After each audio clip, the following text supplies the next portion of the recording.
is a classic example where you have a broadcast business, you have an AVOD app that reaches millions of people.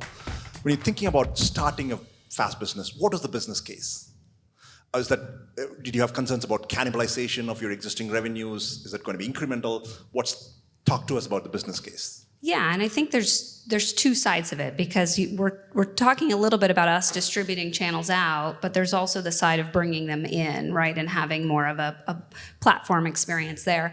I think it would be really great if all the platforms just magically told you how much money they were going to make you. They're not going to do that, if you're wondering. But it would be it's about thinking about where your audience is and how you're monetizing them. So there's lots of different deal models. Some people are doing inventory deals, some people are doing revenue share deals, right? And it really depends on what you think what you're going to be good at. So when you have a sales team, you may be more interested in getting an inventory type deal. When you don't and you're newer, and you may think a lot more about, hey, I just need the money in and I need to start building.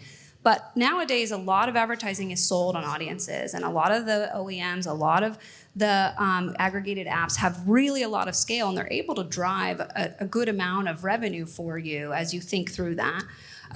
But it really depends on your business. Do you have that additional? Do you have the broadcast channel and then the D2C, and how are you thinking about that? If you're just wanting to build content and start, you could start with a revenue share deal. You can get out there, you can start learning and then developing. Do you need additional content for this? Do you need original content for this? How are you thinking about the audiences in your channels?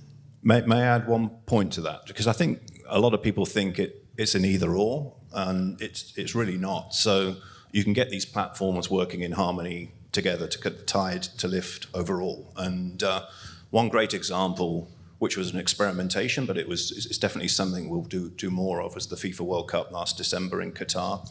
So we had obviously the broadcast rights for that on the main Fox network.